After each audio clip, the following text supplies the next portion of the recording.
we set off from Trabzon, together with our bus.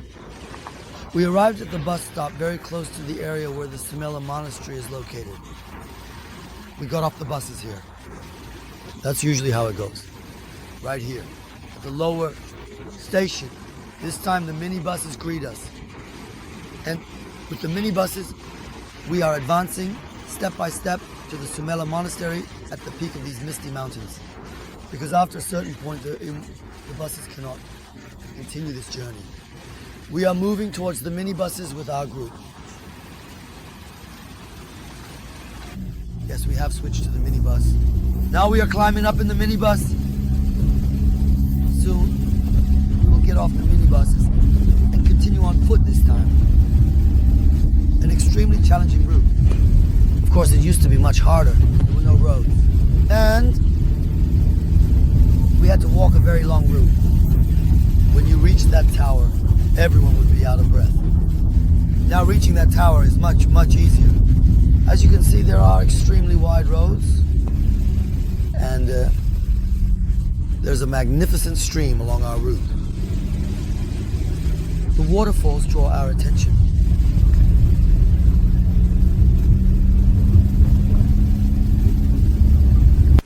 Yes, we descended from the monks. Now we have a 400-meter walk. We will climb upwards. And rain on me. We are in rainy weather. There is a drizzle. Let's see from which position they will start waving at us.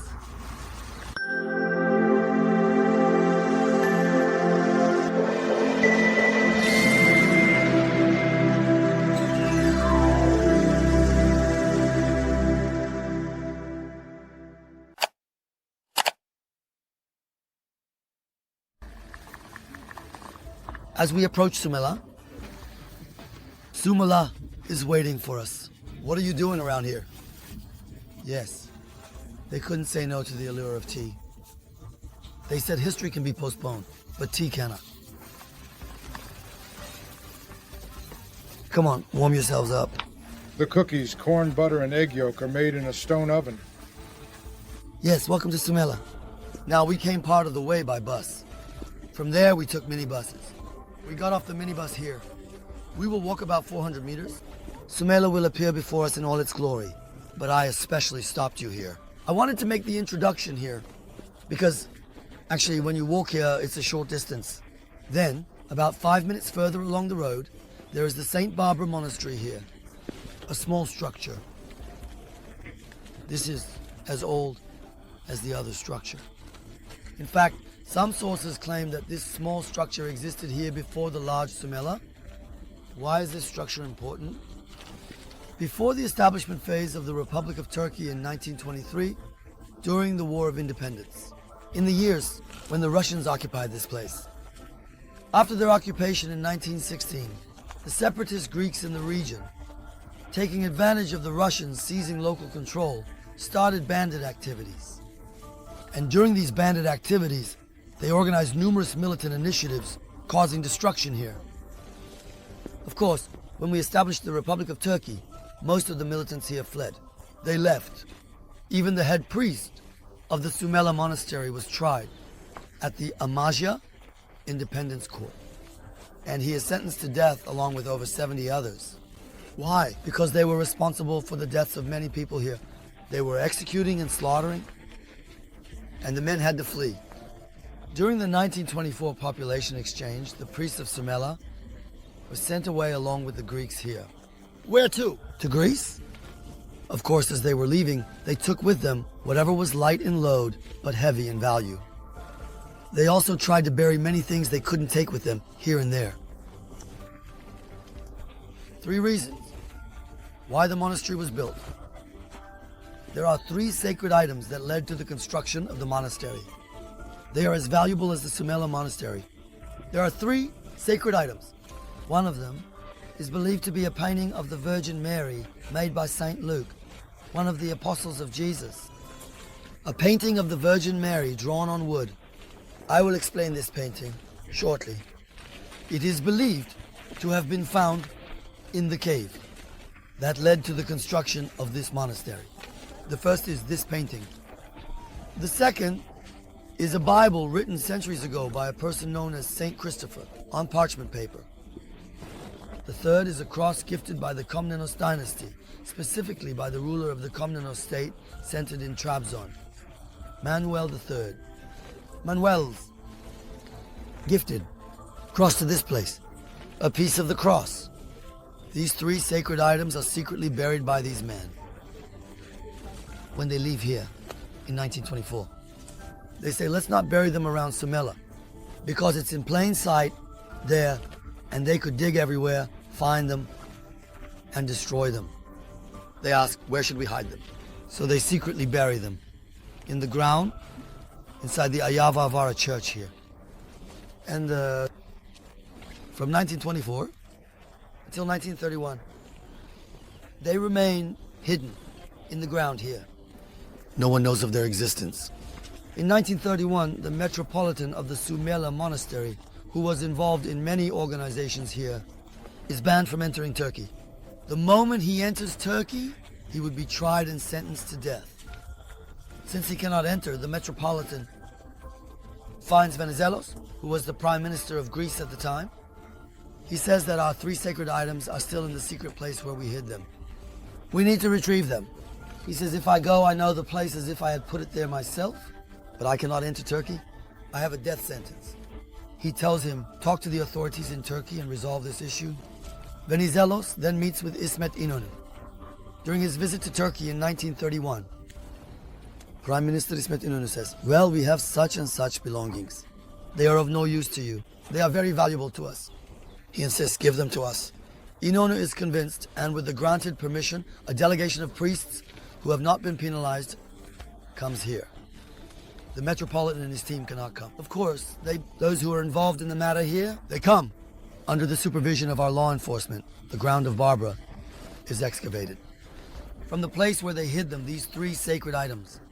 What were these? A painting on wood? The painting of Luke? The painting of the Virgin Mary? The second is a Thursday, a Bible, the Gospel of Christopher. And also that third manual gift, an iron cross. These are taken to Greece with Turkey's permission. So, how does the story begin? The story begins with a dream seen by two priests from Athens. What do they see? How do they come here? We will discuss the answer shortly on site. The cave lock above. Come on, something.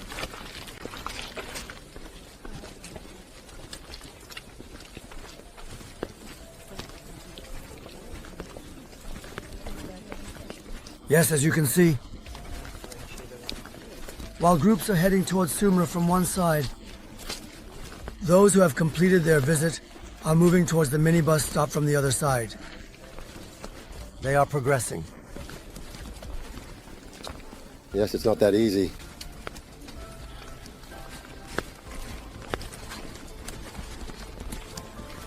Yes, we were going straight. The climb is starting. From this moment on, upwards.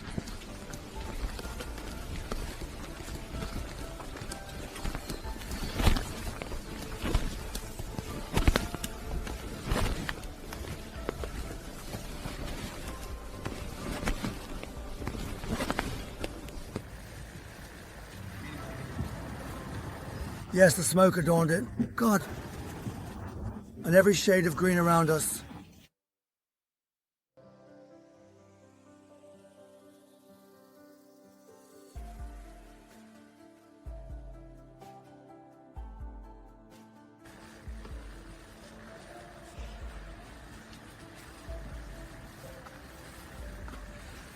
For those who are tired, wooden seating areas have been made along the route.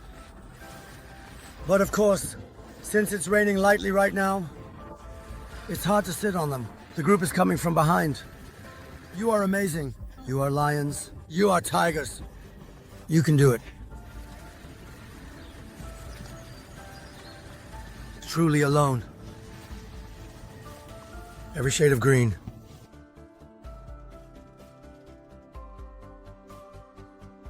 Let's not slip. Let's be careful. Yes.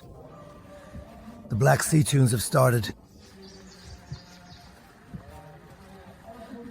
Here, local artists occasionally perform art for passers-by along the SUMELA route with their instruments in hand. They perform art.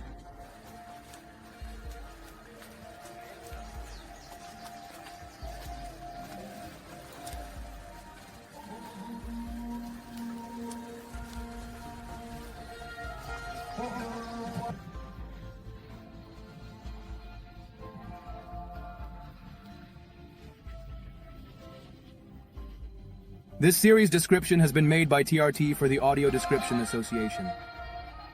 Welcome. Welcome.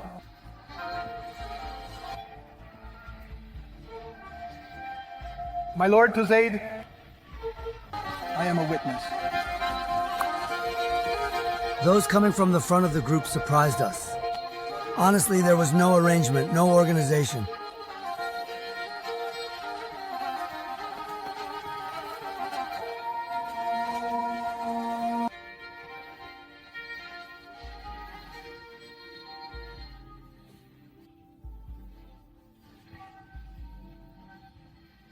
Since morning, hanging, not from the movie, there are dance circuits.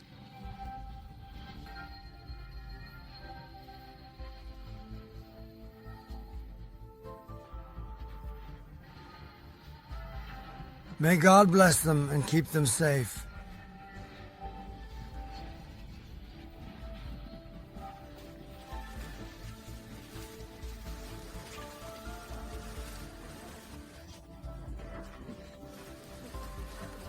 You know, when we went to Kars, the minstrels of Kars are famous. The minstrels of Erzurum are famous. Oh, can you see more? These are the Karadağlar, famous the Karadağlar.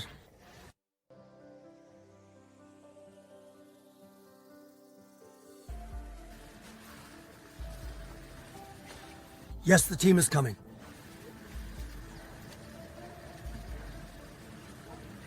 Come on back, almost there, door visible. The door is up there.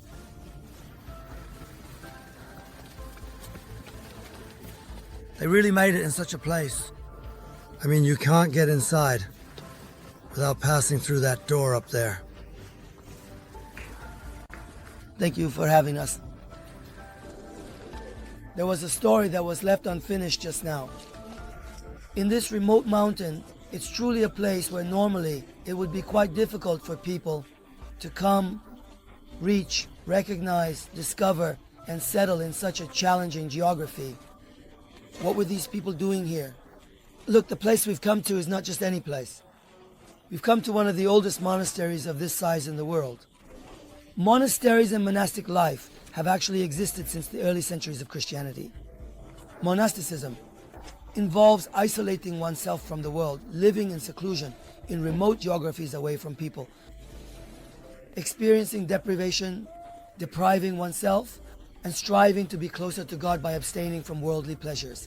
Occasionally undertaking long journeys, eating little, sleeping little, speaking little, not laughing excessively. These are actually things we are not unfamiliar with in Islamic mysticism. Complete abstinence from food, speech, and sleep. In other words, if you weaken your worldly aspect, your angelic side strengthens. If you weaken the animalistic side, because humans are created with multiple facets. In the early stages of high-level spirituality, a monastic lifestyle is also present. There is a story related to Hazrat Omar that I really like. One day, during the period of conquest, Hazrat Omar, on his journey upwards towards Damascus, encounters a monk. A very old monk with hair and beard completely white, bent over. Upon seeing him, he cries, Hazrat Omar. They ask, Omar, why did you cry? I mean, not after all, a Christian monk, a priest. He says, his hair and beard have found guidance, but he himself has not been able to find the right path. I mean, these are people searching for God in solitude. Eide. In the 300s, two Athenian priests who do not know each other and live in different parts of Athens have a dream. In their dreams, they see a painting of the Virgin Mary by Luke, one of the apostles of Hazrat Ihsan. They see that it is placed inside a cave in the area known as Karadağlar in Trabzon, as described to them. This is a dream. Of course, one of the monks who had the dream sets out, comes to Trabzon by ship, and disembarks at Maska port. The other priest also disembarks. They encounter each other. Who are you? Where are you coming from? I'm coming from there too. Why did you come? Why did I come? When one says, I came because of a dream, the other is astonished, saying, oh my, I also had a dream. A dream brought me here too. What did you see? This is what I saw. Well, I saw the same thing. Thus, I became even more convinced of the validity of dreams. They believed, and upon this, they began to search for this place.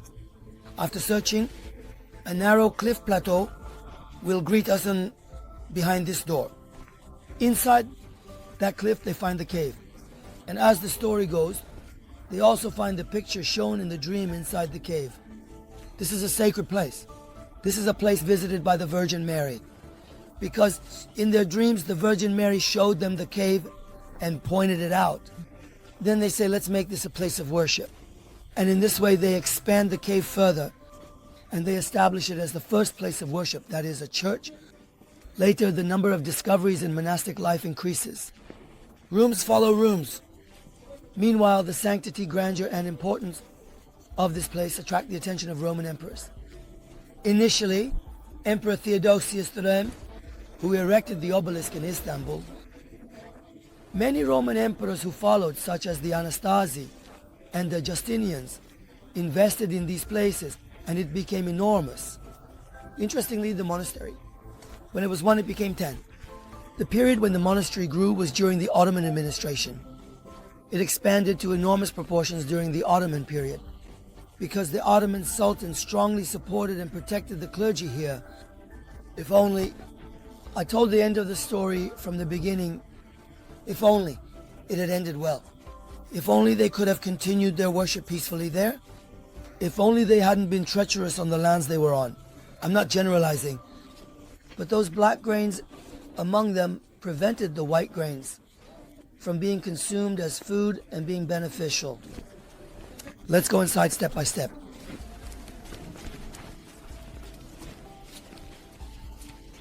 Now our group, we will pose on the staircase. Yes, let's go up the stairs in a single file. We'll lean in a single file against the railing towards the cliff. And we will pose. Yes. We are entering inside right now.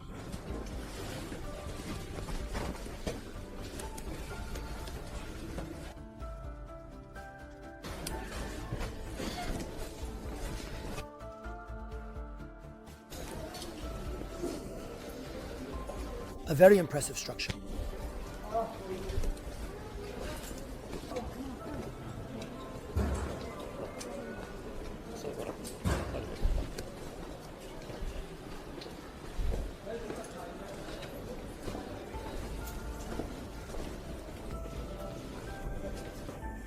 Now, as you go down these stairs, you see 2 clusters of structures. One is right in front of us, adjacent to the massive body of the Karadağ on the left. There are structures stacked on top of each other. And on our right, there are structures with tiled roofs. The structures we see in front of us are much older, structures belonging to centuries. In Christianity, paintings hold great importance. And here too, oldest SUMELA religious structures are adorned with religious paintings. Soon I will try to explain to you one by one these paintings, what they mean, why they were made, and what each painting represents. Of course, in the meantime, look, a classic Ottoman fountain dating back to the Ottoman period greets us here with its style and everything. Very interesting. In the fountain, where people used to place their cups for drinking, there are the cypress trees we are accustomed to. There are rose motifs, but there is something we are not accustomed to. There are cherub angels. Here are the cherub angels. Their wings are here. Their head parts are here, as you can see. Of course, was they being built inside a monastery? Therefore, we see this. Yes, I'm waiting. Everyone come this way. Come and let's start talking from here. Why is this structure called Sumela? Normally this mountain mass you see is called the Karadağlar. In the ancient language, melas means black or dark molasses. The first settlers in this region, you see, the darkness of these mountains here, as you see, especially the situation, the position during the winter months. Because of this, the name Kara was used a lot here. Kara Mountains, Melas. Of course, some water was brought to his head, meaning the black, the monastery, Kara Monastery. And in this way, that Su-Mela, Su-Melas, step by step, is referred to as Sumela in Ottoman sources. And in this way, it has been passed into our language as Sumela. Even during the 1924 population exchange, those who went to Greece from this region, from these villages, were the Muska Greeks. There in a geography similar to this one. They also built a new SUMELA Monastery on the slopes of the mountain. I mentioned earlier that all the buildings you see here are from the Ottoman period. In other words, the Ottoman sultans were Islamic caliphs. They had a seriously religious lifestyle and perspective. Did they support this monastery? They both supported it and sent gifts. Some of them even came here to visit. The first Ottoman sultan to visit here, as most of you might guess, was Sultan Mehmed the Conqueror. He conquered Trabzon in 1461. After the conquest of Trabzon, he heard about the reputation of this monastery. He wanted to come and see it, and with the cavalry units of his army from Trabzon, he came here on horseback, visited, and granted tax exemption to the priests here. Sultan Mehmed the Conqueror. In any case, freedom of worship was granted in the lands conquered by the Ottomans. Everyone was free in their worship and beliefs. Clergy were protected in the Ottoman Empire. Their places of worship were maintained and repaired by the state. Look, these are very important. Today, some people describe the Ottoman Empire in such a way. I am surprised, really. Where did they study? Where did they hear this? I mean, in the Ottoman state, the man says, the Ottoman Sultan opened a liquor factory. Well, my brother, 1/3 or even sometimes half of this state's population was non-Muslim. These Christians dip bread in wine and worship. In such a country, alcohol cannot be banned. Who is making up that alcohol was banned in the Ottoman Empire? But if you are a Muslim, you do not drink alcohol, you cannot buy it, you cannot sell it. But the state collected taxes from the alcohol of its non-Muslim subjects. So, with what mindset are they looking at history? These people, these narrow-minded individuals, have no chance of understanding the Ottoman Empire. Because these narrow-minded people are bigoted, fanatical, racists. They are racists and bigots of every view and every religion. The Ottoman Empire was very broad-minded. It was a very relaxed society, and it protected its subjects, regardless of their views and their environments. You know Yavuz Sultan Selim, don't you? I don't need to explain how devout he was. Yavuz Sultan Selim, while serving as the governor of Trabzon for 23 years, he gifted 2 gold-plated candlesticks. Here. We know that these candlesticks were taken to Russia during the Russian occupation. Stolen. Already here, the biggest plunder in the monastery was done by the Russians. Unfortunately, the biggest plunder, they emptied this place. After the population exchange, they locked the door and left, thinking maybe one day we will return. But then this place was exposed to some treasure hunters. And then, it is said to be around the years 1929 to 30. A shepherd lights a fire here at night and leaves without extinguishing it, causing a large fire that burns the wooden structures. It goes. The stone. Structures remain here. This place has been locked for 6 years, except for very short openings. If you're ready, we will start with the oldest structures. And the oldest of this group of temples is the cave. Let's walk step by step towards the cave. Now, look, here we see a chapel structure. May I pass through here? Let's start from here. Look, it's already obvious that the inside of this is a chapel. It's obvious that the inside of this is a chapel. As you can see, there is an overland part here. What do we call this? We call it the apse of the church, the apse part. So this is the direction of the Qibla. Their Qibla is like this. When we look just above the door, there is the scene of the death of the Virgin Mary. The scene of the death of the Virgin Mary. At the head of the Virgin Mary, look, there is Jesus. Jesus is holding a little girl in his hand. The little girl he is holding symbolizes his mother's soul. Here the apostles are crying. As you can see on both sides, at the very bottom, here there is an interesting fight scene. There, the evil spirits of sins. There is a woman symbolizing them, and she is trying to intervene with the Virgin Mary with her hands. Here we also have Archangel Michael. Of course, it is drawn according to the Christian understanding. So they call him Michael, they say. And Angel Michael, what is he doing? With the sword in his hand, he's cutting off the hands of the person symbolizing evil. In that state, he has cut off their hands. We see this here. When we enter from here, we already see the most special, the oldest, you know. The name of one of the two important priests who came here after having a dream. Sopromius.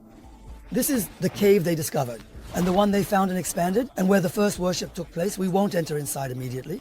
First, let's see the surroundings, the garrison people, then we'll enter. Since this is a door, look around the door, there is an inscription here. We see angels on both sides of the inscription. And here, we see the saints, the owners of the books. In this way, when you look, we see the metropolitans here. The central point of Rome in Istanbul. Rome consecrated and blessed this place, and later came here with some blessings. We see the pictures of the priests. We also see the images of the reign of the Komnenos dynasty here. We see the picture of Manuel quite frequently. Now let's continue like this. The boxes have been aligned. Oh, don't even ask about this place. I mean, a lot of ignorant, uneducated people came here for years. They stayed here. In their own way, they did. They searched for treasure. There's a separate story about the faces being carved out. I will explain that. This writing names on them, unfortunately, it's the ignorance of the people who come and go in this region. This is our shame. But this also exists in Ihlara. This is also in the Joreme Valley. I mean, what happens if you write your own name on it? Just last week, 10 days ago, we were in Kars. We shot a video in Ani. Someone wrote their name on the Seljuk artifacts in Ani. Shame on them, really? Doesn't matter. If the person who wrote it is Muslim or non-Muslim, there is only one name for them. Ignorant, that's the only thing. I mean, if there were a mosque here, they would still write their name. They don't care about this church. The defacement of the faces is related to this. There was a period when Christians lived here again. A legend spread among the people. It was believed that if we carved out the faces and eyes of the frescoes here, mixed them in water and drank it, we would be healed. Such a Western belief. Well, that's humanity for you. As you know, since Hagia Sophia was opened for worship, there have been some issues. What was the latest issue? 2 elderly women were scraping off the plaster and filling it into bags. Those women were not Muslim. They were Orthodox Christian women. Did you see it? While walking around Sumela, women kiss and touch the pictures on the walls, believing that touching them blesses them according to their faith. We also have such fanatics who place stones there, play music there, and so on. So, the scraping of faces and eyes is entirely related to that superstition. Now, let me pass through here. Look, this scene is a very important scene. Let's all see this scene. This is actually what the second longest surah of the Quran tells us. What they told us. The second longest surah of the Quran is Surah Al-Imran. The longest is Al-Baqarah, the second is Al-Imran. In Surah Al-Imran, Imran is the name of Maryam's father. Hannah is the name of her mother. There is a surah named the family of Imran in the Quran. Consider that these people are very special in the sight of Allah. Who is Imran's wife? The sister-in-law of Prophet Zechariah. The sister of Prophet Zechariah's wife. They are unable to have children. The couple retreats to the mountains themselves. They worship for years. Oh Allah, grant us a child, grant us a child. Then of course Allah grants them a baby. Hannah becomes pregnant. Christians call her Anna. They don't call her husband Imran, they call him Yokohim. We have people among us who came from Europe. They shouldn't be surprised if they encounter this. Then they have a baby. While still pregnant, she says, I have dedicated the one in my womb to the temple, to the Blessed Mary. The baby is born and she says, I will give it to the temple. But the baby needs to grow up and be able to stand on its own. In other words, she needs to reach the age of 6. With the intervention of Prophet Zechariah, that girl, the Blessed Mary, is accepted into the temple. And she stays there. Look, there is an amazing scene here. This is the Blessed Mary and the Blessed. Look, the angel brings food to Mary, offering her food. Did you see? This is described in the Quran. Whenever Zechariah entered her sanctuary. In half of our mosques in Turkey, this verse is written on the mihrab. When Zechariah turned to the mihrab, when he looked, when he stood. Normally, in the verse mihrab means a wall niche. Remember in old houses there used to be such recesses in the walls. What was placed inside? Food, fruit, this and that, or a lamp would be placed with a plate. Prophet Zechariah would often enter that small room in the temple to visit, protect, and check on the condition of Mary. When he entered the room, inside the wall of the room, there were plates of fruits, even out-of-season fruits. It is mentioned in the Quran, summer fruits in winter, winter fruits in summer. Seeing these and saying, "Oh Mary, where are these from?" He would say, and she would reply, "They are from Allah, O Zechariah." This event described in the Quran is depicted here. What are those buildings you see in the background? You tell me. Yes, the Al-Aqsa Mosque. Unfortunately, it is not the first temple built by Prophet Solomon at Al-Aqsa Mosque. That was destroyed by the Babylonian king Nebuchadnezzar. We see the buildings of the second temple. While Prophet Zechariah was preaching, his son John the Baptist was listening to his father's sermon. When was that? When he entered the topics of apocalypse and torment, it was that temple where he lost his mind and ran to the mountains shouting. That is the courtyard of today's Al-Aqsa Mosque. That is the courtyard of the Al-Aqsa Mosque and the scene of being provided for by the angel. Truly, it's very impressive. If I were to describe each picture one by one, we would be here until evening. Therefore, I will continue by occasionally describing the pictures that catch my eye. Look, the buildings you see here are the temple of that day in the courtyard of the Al-Aqsa Mosque. Prophethood has come to Jesus and his apostles, and he has begun to spread his religion. For example, Jesus is performing a miracle here. What is he doing? There are people there who are blind and have leprosy. He goes to them and heals them. Look, you see, these people have been ostracized from society. As we would say in my country, they have been distanced. Those with leprosy or some other contagious diseases would have bells hung around their necks so that they wouldn't approach the city. And if they did, we would hear them. They would be collectively removed. This also existed in the Ottoman Empire, but not with disdain. They would be kept together, treated and cared for. What do we call these places? We called them Miskin Letekesi, Lodge of the Poor. And in that way, look, let's proceed slowly from here. I explained this scene to you inside Hagia Sophia yesterday. This scene is the Annunciation scene of the Virgin Mary. Look, Gabriel, peace be upon him, to the Virgin Mary. Now, when I explain these things like this, sometimes it happens, you know. There are those who say, in our belief, angels are not depicted like this, and so on. To those who will say that, please either don't watch this video, or let me say, I am trying to interpret these images according to Christianity. Otherwise, it's not like we believe in these things. I mean, here, this image is one described to us in the Quran. In the Quran, Gabriel, peace be upon him, came to the Virgin Mary. The Virgin Mary entered the temple at the age of 6. And she stayed in the temple from the age of 6 until she reached the age of young womanhood when she would become pregnant. The priests in the temple hated her because, according to the corrupt beliefs of the Jews, it makes no difference whether a girl child or a woman enters the temple. Entering was a great sin. But Zechariah was taken by the prophet's force into the temple. They didn't want her, they didn't like her. But they were also very envious of her. She was a young lady who fasted during the day and worshipped all night until morning. Lady Mary, now such a devout, pious young girl, admired by everyone, a paragon of virtue, her belly starts to grow. And there is no explanation for this. I have not touched a man, but I don't know how I became pregnant. She cannot justify this to herself in this way. For this reason, she was made to observe a fast of silence, a vow of silence. Look, for example, at this piece, an incredible scene. It is also present in Karya in Istanbul. This scene is again the one described to us in the Quran. Look, there is again a large congregation of a temple in the background. This is the second temple in the courtyard of Al-Aqsa Mosque. In fact, there is a dome structure in the middle. Underneath that dome structure, the suspended rock. It is the top of the sacred rock. Currently, we have the dome of the rock there. This is the greatest desire of the Jews at present. May Allah protect the dome of the rock and the Al-Aqsa Qibla Mosque. They want to demolish them and build these in their place. In their place. Look, there is an old man at the gate of the temple. He has a long white beard. Do you see him? That old man is Prophet Zechariah. In front of Prophet Zechariah, there is a young man and a woman. Unfortunately, due to the aforementioned false belief, the faces of all of them have been skinned, and the plaster has been consumed by the people. Those who consumed it are not Muslims, but Christians.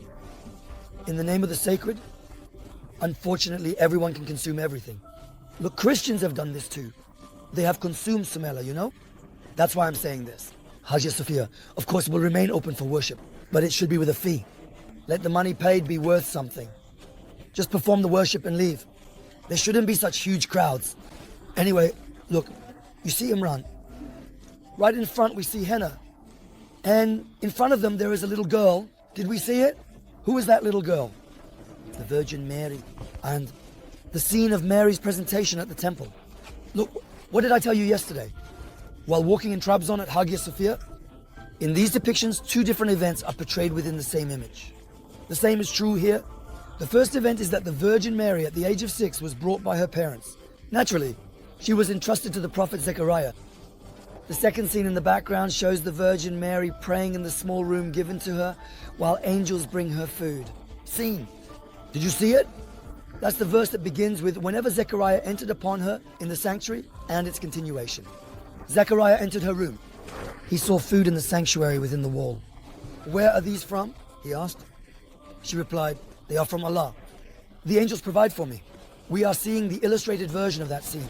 Let's continue like this. There are a lot of alphabets here. Mostly the Greek alphabet in Greek. Of course, there is the Latin alphabet as well. It has a Latin alphabet. We see these. Look, the scene of the birth of the Virgin Mary and the Virgin and the birth scenes of Jesus are visible here. Let's come this way. First, I will explain from the outside, then let's go inside. Look, this scene is a very important scene. I am describing the picture below to you. This place you see, supposedly, if you say supposedly, we don't believe it. Muslims, supposedly, Prophet Jesus arrest, capture, Jesus and trial scene. As you know, in those days, there was a puppet Jewish king under the Romans' vassalage. Herod, King Herod of the Jews. There was a council of scholars. Sanhedrin. The Sanhedrin council was very disturbed in those days. From whom? From Prophet Jesus. Because among them, Prophet Jesus was the one who knew the Torah. The original Torah brought by Prophet Moses, the best. The Jewish religious leaders wanted to undermine Prophet Jesus. By doing what? By asking him such intricate questions that, with the answer he gives, they could say he has blasphemed and have him stoned. They were asking questions. Allah, the Almighty, had revealed to Prophet Jesus, do not speak with your own words, no matter what they ask you. Answer from the true Torah. In colloquial terms, it means to quote a verse. Never speak with your own words. Because of this, whenever a question was asked, that fraud Paul did this a lot to Prophet Jesus. For example, he would say, on Saturday my ox fell into a pit. What should I do? For Jews, working on Saturday is a great sin. They say, God forbid that God created the universe in 6 days. He got tired on the 7th day. He lay down, slept, and rested, as if God gets tired. They attribute such time and human qualities to him. It is a sin. If he says you can't save the ox, you can't work, they will say it's a sin for the ox. From there, they will attack. If he says the ox is going, save it, this time they will think it contradicts our belief. The Prophet directly quotes a verse. They can't say anything. They go crazy. Because none of them know it as well as he does. Because they know all the corrupted topics. In the end, the Romans finally complain about him. What do they complain about? One of us has emerged. Does he claim to be a prophet? They ask. No. One of us has emerged. They say he claims to be a king. Look a little more and we will see a lot of supposedly crucified scenes of Jesus here with you. Jesus scenes on the cross. There is a sign above his head. It says King of the Jews. Because supposedly the Romans, when they crucified him, wrote King of the Jews on a board and hung it above his head to mock him. This is believed. In fact, what did they place above his head? They placed a crown. Some say it was a branch of the jujube tree. You know, the jujube has thorns like fingers. And they twisted it and pressed it onto his head, causing it to bleed. Of course, none of this happened to Jesus, but it happened to someone, the betraying apostle Judas, also known as the Jew. It happened to him. Hazrat, they tried to ambush Jesus. Judas revealed his location and the meeting time. The Romans attacked. Of course, according to us Muslims, according to the Quran, he was never captured. But according to Jews and Christians, he was captured. And it is called the 14 Stations of the Via Dolorosa. He was walked, bound, and tried. Who conducted the trial? The Roman governor Pilate, who was in Jerusalem that day. Pilate conducted that trial. In fact, from such a high place of Pilate. According to us, not supposedly. He has a speech starting with pointing and saying, that man is very important. If we all go to Jerusalem together one day, the arch where he is believed to have made that speech, the arch is also the arch of the Roman Emperor Hadrian. But Hadrian would build that arch there later. When did Jesus live? In year 0. Hadrian lived in 35 AD. Poor Christians licked and kissed the stones of that arch for centuries, thinking Jesus stepped on them. However, those stones were placed there 100 years after Jesus. This is what ignorance is like. Look, here supposedly Jesus is among the Roman soldiers. The person sitting on the throne here. The Roman emperor, the Roman governor Pilate. According to the narrative, the Roman governor Pilate believes in the innocence of Jesus. Pilate's wife completely believes in his holiness. In fact, it is also present in Turkey and even in Middle Eastern customs.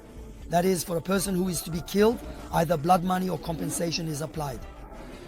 Instead of killing him, what compensation do you want? Pilate comes forward saying something like this, among you. The Roman governor says there is a man in prison who has killed so many people. He says, let me kill him. He says, let's release this one. They say no. How do they slander Jesus to attract the attention of the Romans? They claim he is a king. A king. If they said prophet, Pilate would say, if you want, you can all be prophets. What does it matter to me? He would say, we already worship Zeus. For that reason. But when it's not prophecy but kingship, the situation changes. It turns into politics, in other words. And thus, there is a trial scene here. Now we are looking up. There is also a very interesting scene above. This scene is referred to as the resurrection of Lazarus in Christianity. Lazarus. If you ever go to Jerusalem one day, of course, when you go to Jerusalem with groups, no group normally goes there because it's a completely Palestinian area on the outskirts of Jerusalem. This is a neighborhood area. God willing, the third of Jerusalem. If I write the book, I will include it there. Jerusalem describes 2 entire cities. I couldn't even include it there because this is a neighborhood completely outside the walls. What is there in that neighborhood? In the Palestinian neighborhood, there is a mosque and next to it a church. There is a cave beneath both. According to Christians, the inside of the cave is the tomb cave where Lazarus was resurrected. According to us Muslims, it is Uzziah, the cave where the prophet was put to sleep by God for a century and then resurrected.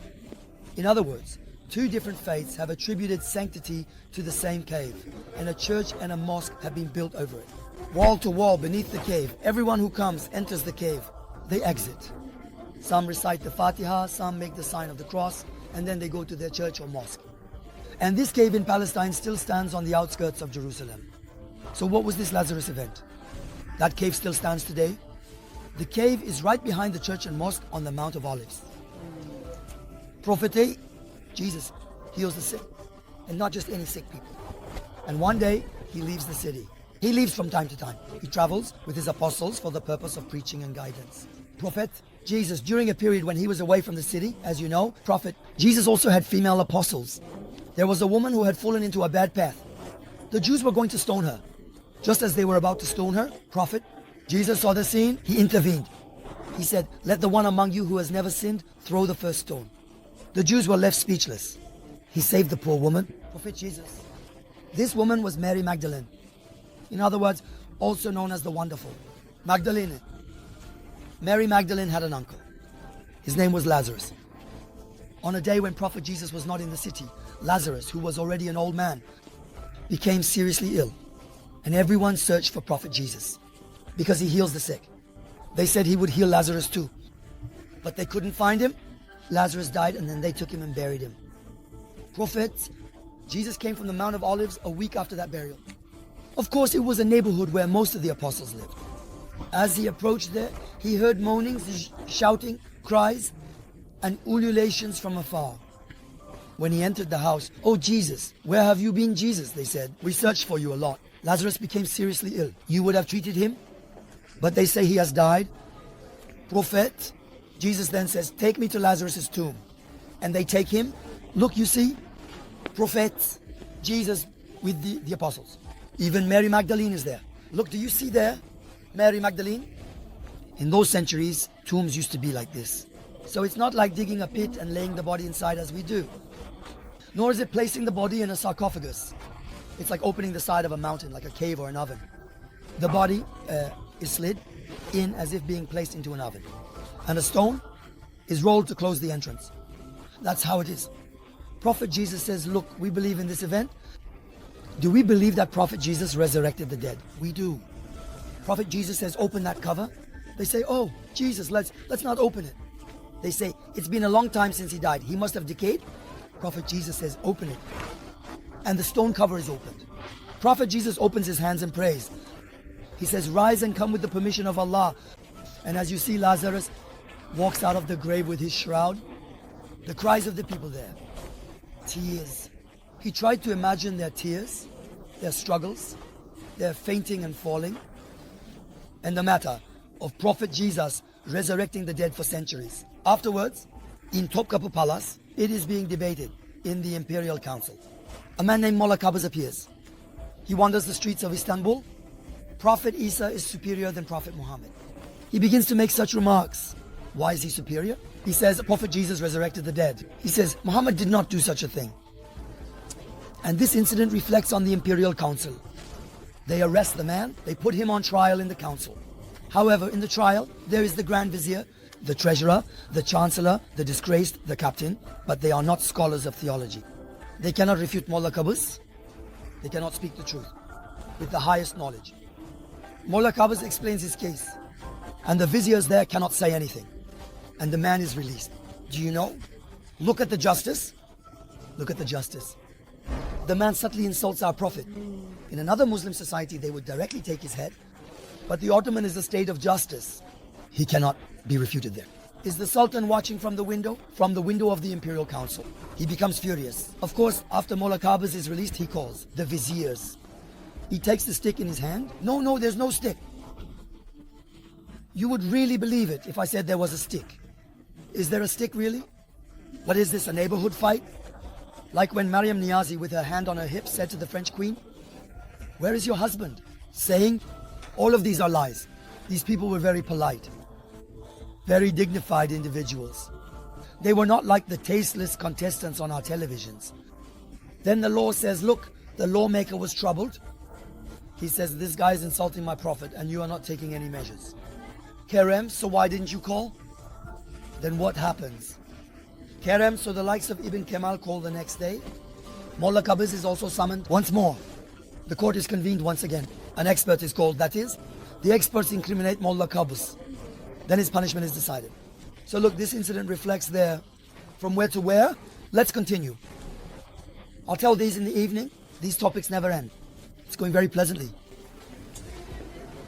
Look, the word Allah is written there. Indeed. I mean, here you have every kind. There's the Georgian alphabet, the Greek alphabet, Greek, Latin, Ottoman, Turkish, our normal present-day alphabet. All of them are present. Look above, Prophet. Jesus is riding a donkey. Prophet. Jesus. Look, if Prophet. Mary is on top of the donkey holding a child, then it's Prophet. Mary's the scene of the journey to Egypt. Prophets. Jesus entering Jerusalem after a festival is depicted. Cloths are spread under the donkey's feet. A famous event. It is described here in this way. I'm coming this way. Look, there's a very interesting scene here. Yes. How many lions? There are those who frequently join my tour. Among you. When you see two lions and a man in the middle, who is that man? Who? Prophet Daniel. Yes, congratulations. Prophet Daniel. The story is long. There was a video on my YouTube channel where I talked about Prophet Daniel at his grave in Tarsus. Prophet Daniel, I talked quite extensively there. I will summarize briefly. Who was Prophet Daniel? BC, In 586, the Babylonian king Nebuchadnezzar's invasion of Jerusalem. Oh wow, they're watching with binoculars over there. Amazing. Very good. The team brought binoculars. Special. From there. No, very good. Keep looking from there. Adrian, I felt honored really. Seeing people in the group using such technology. Prophet Daniel was one of the 40,000 Jews who went into the Babylonian exile. Of course, he goes into exile. That Babylonian exile lasts for 40 years. During that exile, he begins to preach the belief in one God to the people around him because he received prophethood. The Babylonian king Nebuchadnezzar, who is a pagan, sees this situation, and of course he is very disturbed by this. Because there is a prophet among the people he has captured, raising their awareness. Among them, he says, let me give him a punishment that will serve as a lesson, so that none of them can do this again, he says. In other words, so that no one else like him emerges. And what is the most exemplary punishment? A pit. Lions that have been starved for days inside the school. He will be thrown to the lions. The lions will tear him apart, and everyone will be terrified and remain silent with awe. It's the favorite thing of dictators. They give such punishments to intimidate the masses. And look, the lions are chained. Just like in the movie Gladiator, the same scene. The lions chained are slowly being released from their chains. The lions approach with a swipe of their claws. Finally, they tear apart. How do the lions roar from afar with the chains? How do they roar? The chains are slowly being released. Prophet Daniel stands right in the middle with great composure, leaning on and seeking refuge in God. Just like Prophet Abraham, Chisa in the catapult, like Prophet Jonah in the belly of the fish. Meanwhile, let's not forget, here among the pictures, there is an image of Prophet Jonah being brought out from the mouth of the fish. Let's see who will find it first. And then Prophet Daniel, they are getting closer. The people, in fear, are exclaiming, oh no, they are throwing him in. Now they will tear him apart. When the lions are brought very close, they act as if he is a gentle friend, as if he raised those lions, as if he has cared for them since they were cubs. Yes, as if they are under his training, they throw their arms around him and embrace him. In fact, the story goes, those who keep cats at home would know, a cat would do this to you. It snuggles, leans and nuzzles. Some hug like this, some lean their backs like this. Because my mother was a cat enthusiast, I know it very well. When the lions turn their backs and faces and hug like this, it drives him crazy. Nabucco's tomb. What was the name of the ship in the Matrix movie? It was the Nebuchadnezzar. Look where they use it. The names. And he says, they haven't matured yet. Let's wait. 3 days, 5 days, 1 week, 10 days. The lions will die of hunger, but they are all cuddled up. And of course, then he asks for forgiveness. Then, Prophet Daniel continues his prophetic life. This scene is depicted as a ring on his finger when he dies. Centuries later, during the time of Caliph Omar, when the armies of Istanbul were conquering Tarsus, the people of Tarsus said, do whatever you want to us, just don't touch this tomb. We don't know who lies there, but it is sacred to us. Of course, the tomb is opened by Maslama. Inside the tomb is a man dressed in golden clothes. He is completely intact. And there is a ring on his finger. What image is on the ring? This image is present. 2 lions with a man in the middle. The ring is removed and taken off his finger. He sends, Mizlemikat, Hazrat Omar. Oh Omar, we found such a tomb. The local people there say it is very sacred, do not touch it. What should we do? Who is this man? We couldn't figure it out. Who does Hazrat Omar call? He calls Hazrat Ali. Hazrat Ali and Hazrat Omar were never enemies to each other. Hazrat Ali was their Shaykh ul Islam. Oh Ali, there is such and such a situation. This ring was sent. Who is this man? He says. Hazrat Ali takes a look at the surface. He says, this is Prophet Daniel. The Prophet, peace be upon him, told me, he says. He says, tell your soldiers to cover it well, to protect it well. They will want to steal this grave, he says. Look, there are constant excavations happening in Tarsus. Something is going on. It's very important, I mean. The Jews definitely have many plans related to Tarsus. Very important. Some say that the Ark of the Covenant is in the Solomon's disease. Do you know that it is here? Some say it's in Istanbul, in Hagia Sophia, for example. We don't know. It is said it was brought to such a sacred place and hidden. There are many things of all kinds, but somewhere it says Sumela, and we see Prophet Daniel among the lions. Look, one day go to Osmani Lions, to the ancient city.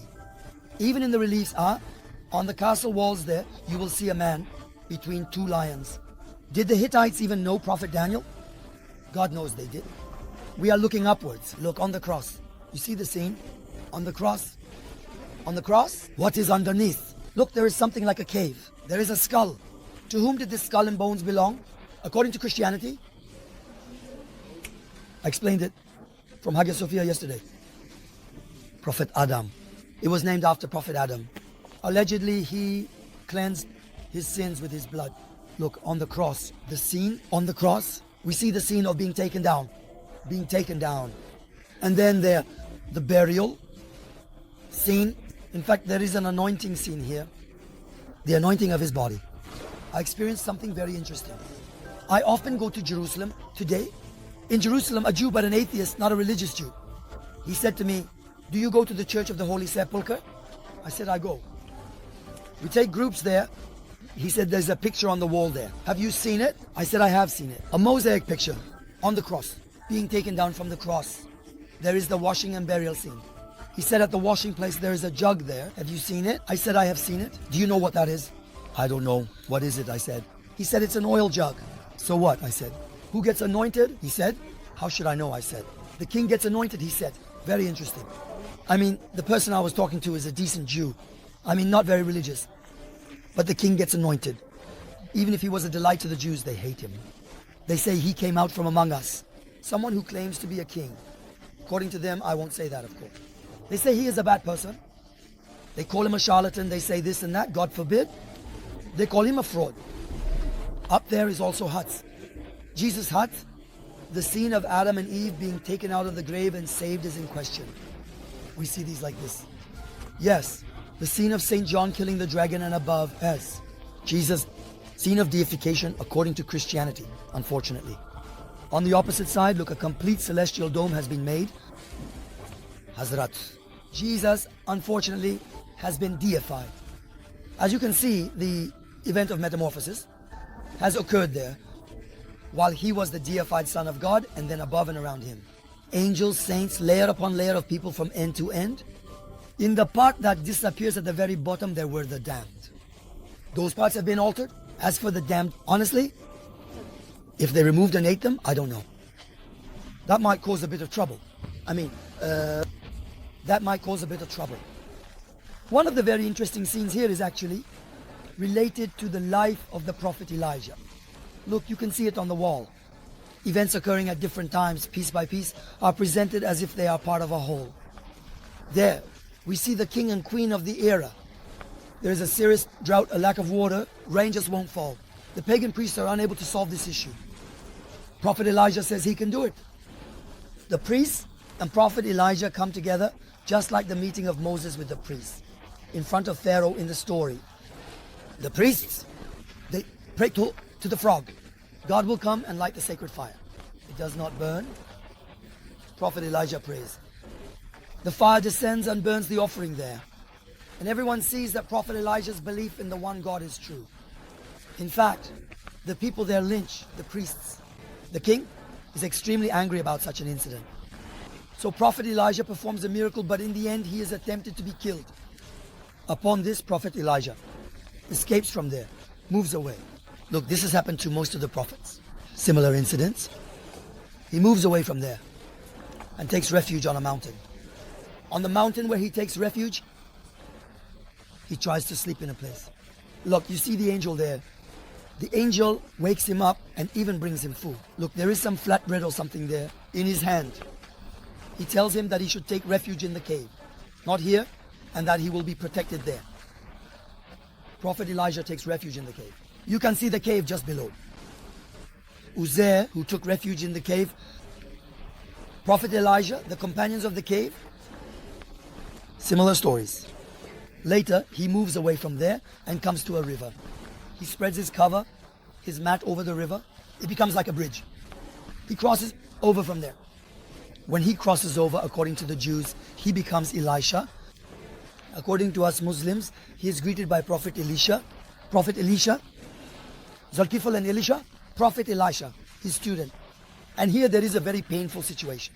Look, the Pegasi are also ascending to the sky. The Pegasi, the winged horses, believed in by the pagan Roman Empire. In other words, those that pull the divine chariots. So, as you can understand, Traces of paganism that the pagan Constantine and his team incorporated into the new religion of Christianity, originally good, at the Council of Nicaea, were unfortunately present here. The exterior of the oldest cave church of the SUMELA Monastery, with such a magnificent historical past, has stories that serve as lessons in the history of religions. There are so many images that are considered the core of religious history. Now look, I want to describe some images to you from a slightly higher perspective. In this section you see here, there are images made according to Christianity. At the very top, from right to left, the universes, there are scenes of creation. So, how was the universe created? Step by step. Of course, in the third scene in the middle, unfortunately, according to US Muslims, the divinity of Jesus, which is not acceptable. Look, there is a dove on the right side. That is the Holy Spirit, Gabriel, peace be upon him, is named.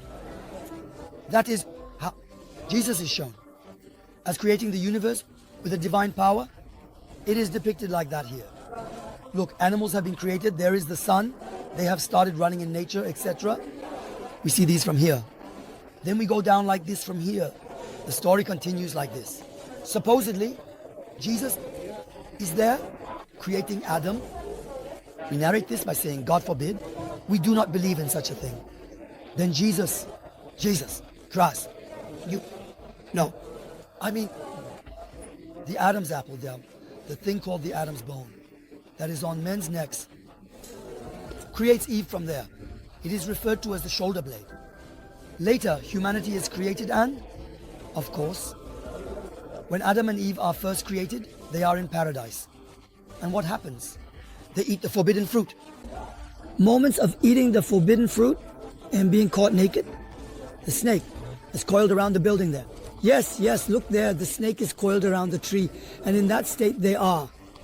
The scene of deception. From there we are coming step by step in this direction. And look, the scene you see right here is the fruit eating scene. They are eating the forbidden fruit. After eating, we look at the next scene. They are expelled from paradise. Look over there. As the one expelling from paradise, prophet Jesus, it is shown.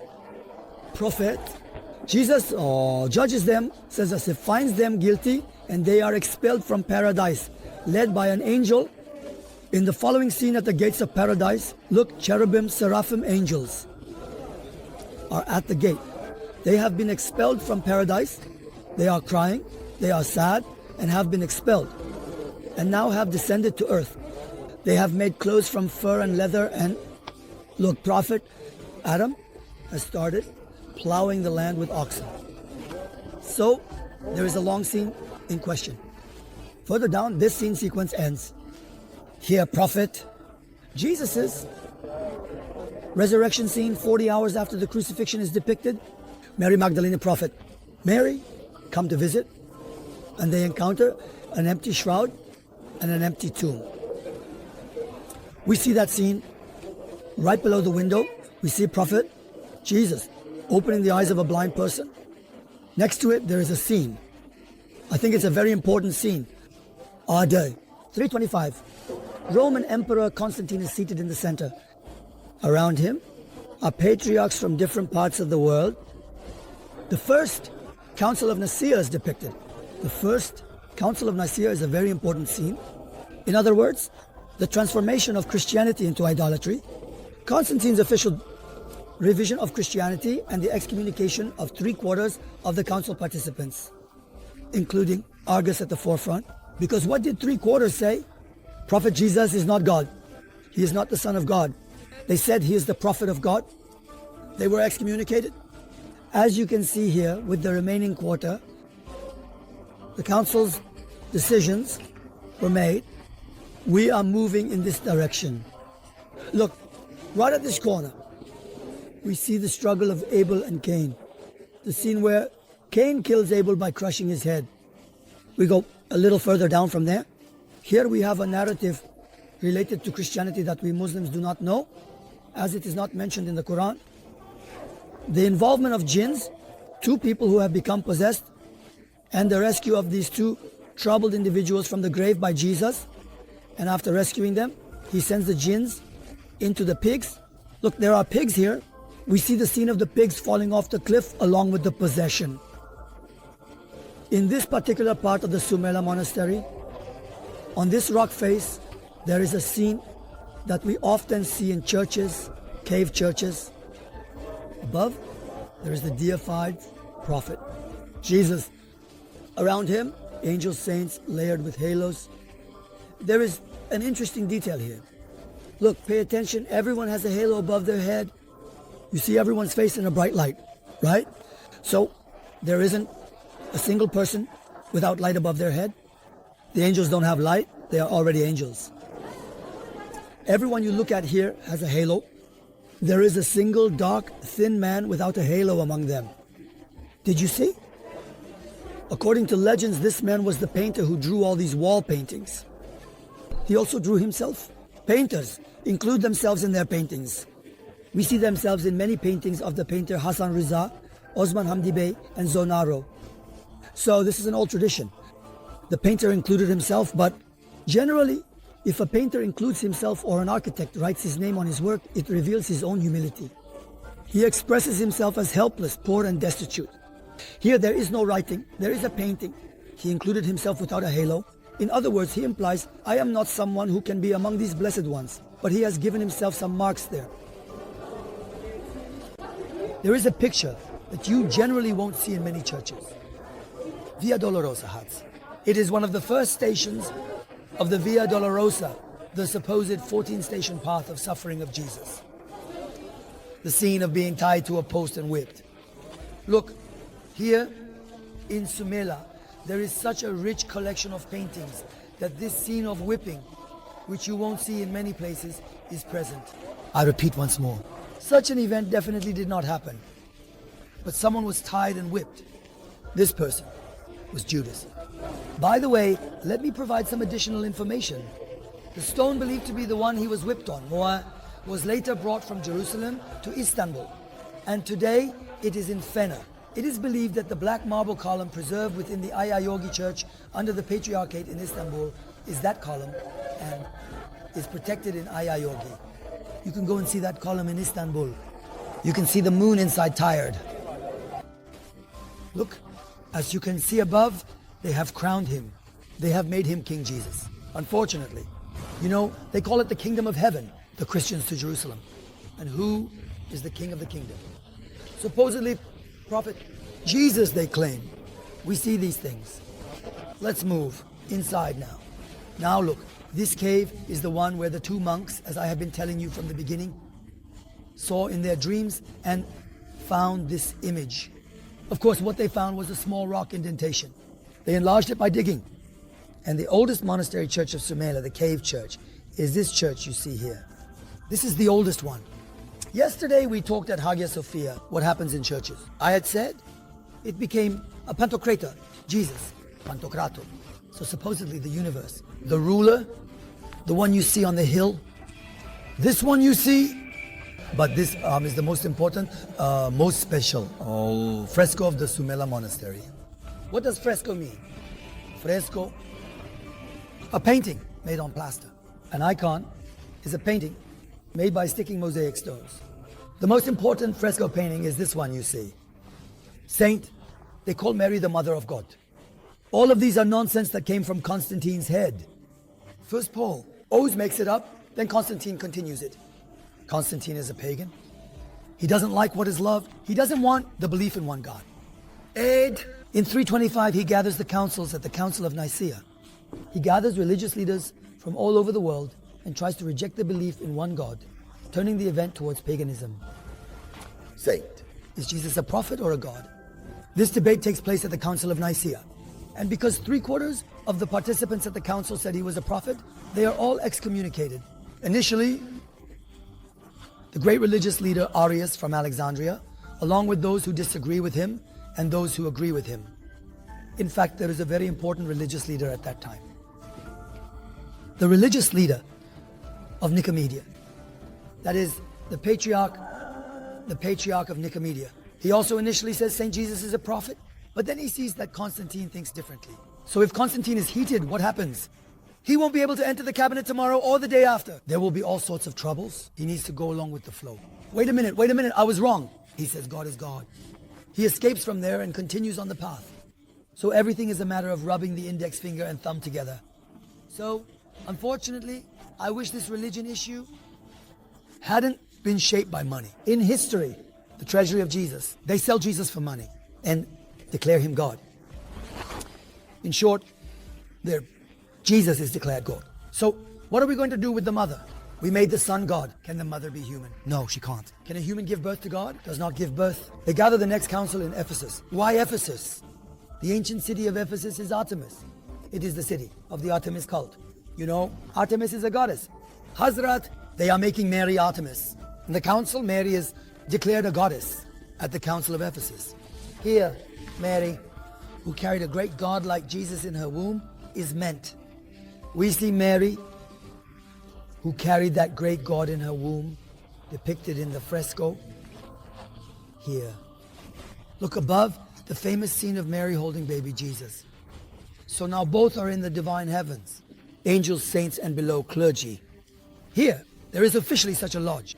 Here, Mary, the Virgin Mary's prophet, while still a baby, is made to speak. So Jesus, as a baby, speaks and performs a miracle. The scenes of him speaking as a baby are also visible here before our eyes. These are similar to what we see outside. Scenes of Mary's presentation at the temple. Scenes of Isabel and Mary embracing. They are visible here. We proceed in this way. Everyone come this way. Move well, towards this side. Let's not let our backs touch the wall alone. There are pictures there. I couldn't see that from him. This place has been closed off. Yes. Now look, right here in the corner, unfortunately, this white awning covers it a bit. We can only see the head of Prophet Jonah. My height is 1.65 centimeters. Those who are a bit taller will see the mouth of the fish. The exit of Prophet Jonah from the mouth of the fish. Everyone remembers the event, right? Prophet Jonah was in the city of Nineveh. He left the community without permission from Allah, and then he boarded a ship. The ship encountered an extraordinary storm. The people on the ship said there is an unlucky person among us. They drew lot 3 times. All 3 times it fell on the man at the edge of the ship, crying, silent. The lot fell on the strange hiding man. They threw him into the sea. This incident is described in the Quran with verses. What does Allah Almighty say? He says, when the fish swallowed him, if he had not sought refuge in us, we would have kept him in the belly of the fish until the day of judgment. He would have remained imprisoned inside the fish. But he says he sought refuge in us. He sought refuge in us. How did he seek refuge? Look, it is one of the most important prophet prayers in Islam. There is no God, but God save us from the unjust. O Lord, I have been among the wrongdoers. Forgive me. In Islam, in Islamic Sufism, this invocation of Prophet Yunus is recited frequently. It is done often and it brings relief to a person. In your most troubled moments, whether you know the reason or not, your heart feels struck like this. Withdraw to a corner. Recite a tasbih 100 times. You will see all the dark clouds disperse at once. It is written in large letters on the walls of the old mosque in Edina. This is the prayer Prophet Yunus made in the belly of the fish.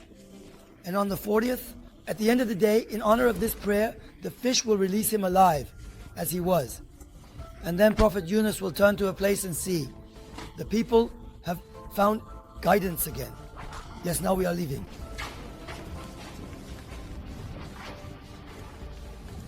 Actually, these notches are made to apply plaster over them again.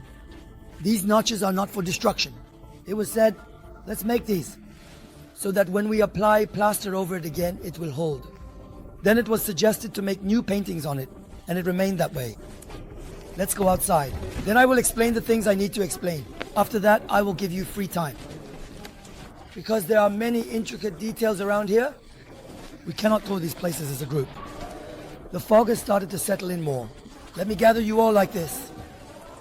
Now, sir, there is more to discuss. Perhaps there are many frescoes and icons, but discussing all their stories would take hours, days.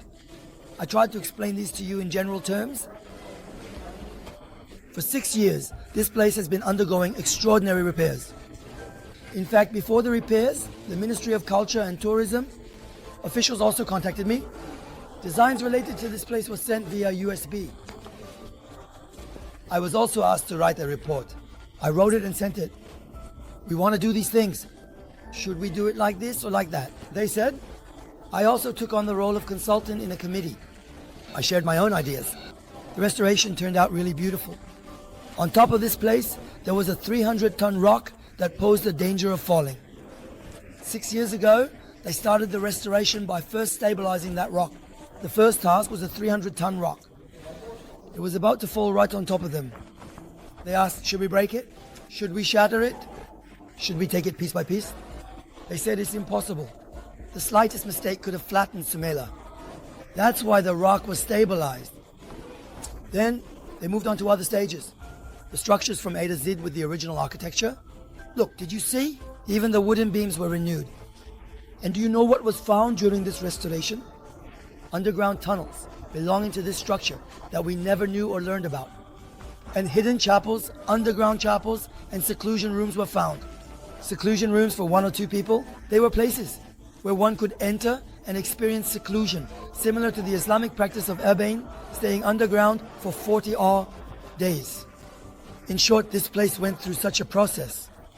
Many Ottoman sultans sent gifts here and took ownership.